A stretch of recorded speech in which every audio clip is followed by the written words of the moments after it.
Buenas noches, ¿cómo les va? Habla su profesor Camilo Cabrera. Bueno, en el día de hoy vamos a tratar un tema muy importante para la salud mental y es lo relacionado a los trastornos, a las alteraciones del estado del humor. Para poder hablar de las alteraciones del humor tenemos que hablar inicialmente de una parte muy importante de la estructura psíquica, es decir, una función mental muy importante y es la afectividad. La afectividad tiene unas características bien determinadas que van a permitirle una identidad a la persona, que las personas son reconocidas a través de las expresiones, a través de las manifestaciones de su afecto. Entonces podemos decir que la afectividad es ante todo la forma en que se estructura, es un dirigente, un organizador de la estructura psíquica de las personas. Esa afectividad es una característica, es un rasgo propio de cada persona que hace que nosotros podamos reconocer a las personas por sus características afectivas. Ustedes podrán imaginarse que cuando ustedes ven a un amigo, saben cuándo suele ser muy eufórico, saben cuándo no suele ser muy eufórico y sobre todo que ustedes se dan cuenta cuando una persona está normal y cuando una persona está normal. Por ahí ustedes en su grupo de amigos ven que alguien llega, alguien nuevo y dice, esta persona está de tal forma y ustedes le dicen, no, porque nosotros lo conocemos y no suele ser así. Entonces esas manifestaciones afectivas nos permiten a las personas también tener rasgos característicos, rasgos propios que nos identifican y que las personas pueden decir es de tal forma. Cuando nos ven de otra forma van a decir están distintos. Obviamente los rasgos característicos de la afectividad o la forma en cómo nosotros expresamos nuestra afectividad va a depender mucho de la evolución psíquica, es decir, de la maduración de nuestra estructura psíquica. Recuerden que cuando nosotros hablamos del pensamiento, hablamos de la evolución del pensamiento en las diferentes etapas del desarrollo del individuo. Lo mismo le pasa a las personas con la afectividad. Inicialmente somos carentes de afectividad, somos dependientes, por ejemplo, de la afectividad que nos dan nuestros padres, de los cuidados de nuestros padres. Después reconocemos los objetos de afecto necesariamente vinculados a la administración, por ejemplo, el nene de la alimentación de la madre. Después ubicamos esa carga afectiva en las personas que nos dan cariño, la abuela, los hermanos, el papá, y así vamos madurando, vamos evolucionando nuestro proceso afectivo. Los estados afectivos suelen ser o suelen oscilar entre dos polos, el polo placentero, que es agradable, y el polo displacentero, que sería el polo opuesto. Entonces la afectividad se caracteriza por tener unos elementos propios y estos son las emociones por un lado, los afectos, los sentimientos y las pasiones. Y el humor es la parte característica, es decir, el humor es la parte externa que nosotros vemos de una persona. Entonces por eso nosotros hablamos de buen humor o de mal humor. Cuando alguien está mal solemos decirle, usted está de mal humor. Cuando alguien suele ser muy feliz o muy excitado o muy expansivo, solemos decir, ese siempre vive bien o ese siempre está bien. Ahora vamos a ver los rasgos característicos de cada uno de estos. Primero tenemos las emociones, que las emociones son las alteraciones, son los cambios abruptos que vienen de ese humor. Es decir, el humor suele ser eutímico en la base que yo lo tengo. Normalmente soy de cierta característica. Todos los cambios repentinos que yo tengo, obviamente desencadenados por cualquier estímulo, van a ser emociones. Entonces pueden ser emociones, digamos, placenteras o emociones displacenteras. Hablamos de que las emociones pueden ser primarias, como el miedo, como el cólera, el amor, porque son las emociones con las que nosotros nacemos y a partir de ellas vamos construyendo otras emociones, que serían las emociones secundarias. Por ejemplo, de una emoción primaria como el miedo, yo puedo construir el disgusto, la repugnancia, que son emociones secundarias. A su vez, por ejemplo, del amor, ¿Mm? Puedo construir otras emociones secundarias como la alegría, la felicidad, el optimismo. El afecto se caracteriza porque es decir, la emoción le aporta al afecto una característica. Y de ese afecto, de esa emoción primaria, nosotros vamos construyendo afectos, que los afectos son más duraderos. Entonces tenemos afectos positivos o placenteros y afectos negativos o displacenteros. De, por ejemplo, una emoción primaria, como el miedo, nosotros podemos construir un afecto displacentero como la angustia, como el pánico. Y de la misma manera, por ejemplo, si tenemos una emoción primaria como el amor, podemos construir afectos optimistas, altruistas. Somos capaces de ayudar al otro, somos capaces de cedernos, somos capaces de darnos. Por su parte tenemos a los sentimientos, que son, digamos, la parte racional, la parte intelectualizada de las emociones. ¿Qué quiere decir esto? Que los sentimientos son más duraderos. Vienen después de las emociones que construyen un afecto y que van a permitir que tengamos un sentimiento que es más duradero en el tiempo, y adicionalmente que yo lo puedo racionalizar y yo lo puedo verbalizar, es decir, lo puedo decir. ¿Ves? Tengo un sentimiento de tristeza, me siento mal por lo que acontece, me siento mal por la situación del mundo, porque hay gente que muere, por todo eso. Me va a durar más en el tiempo y adicionalmente me va a permitir poder racionalizarlo y poder verbalizarlo, es decir, poder expresarlo. Recuerden que los sentimientos son emociones que se mantienen más tiempo que se mantienen durante más tiempo, y adicionalmente esas emociones van a permitir que duran más tiempo, que yo tenga unas manifestaciones corporales, es decir, que tenga unas respuestas, por un lado físicas.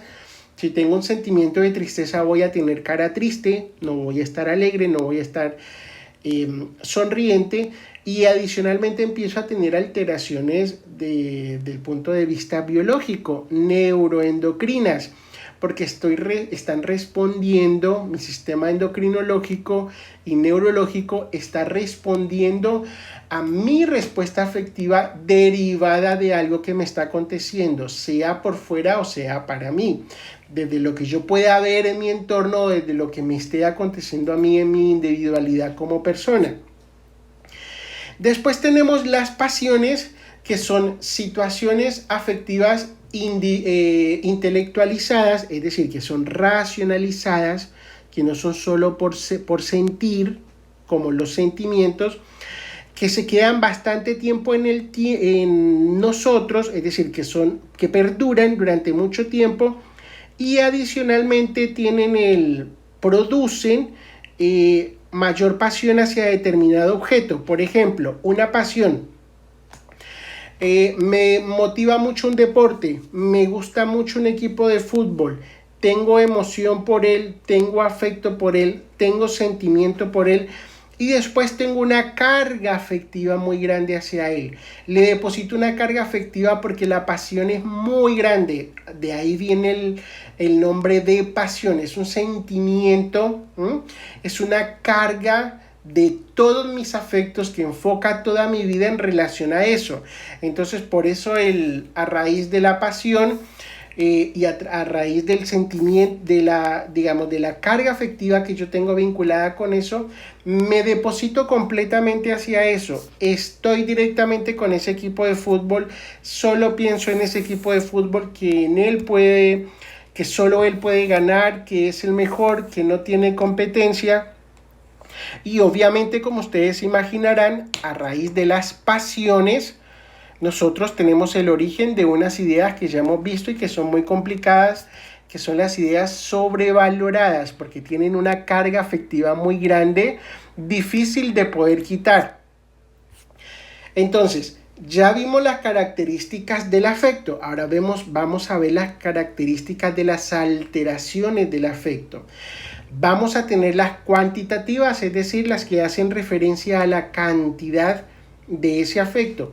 Por un lado tenemos a la hipertimia, es decir, cuando nuestro afecto está aumentado en cantidad, es mucho afecto, puede ser tanto placentera, tengo mucho afecto porque estoy muy feliz, como por el contrario tengo mucho afecto porque todo el tiempo estoy o toda mi estructura psíquica está únicamente pensando en cosas tristes. Entonces tengo una hipertimia displacentera en ese caso.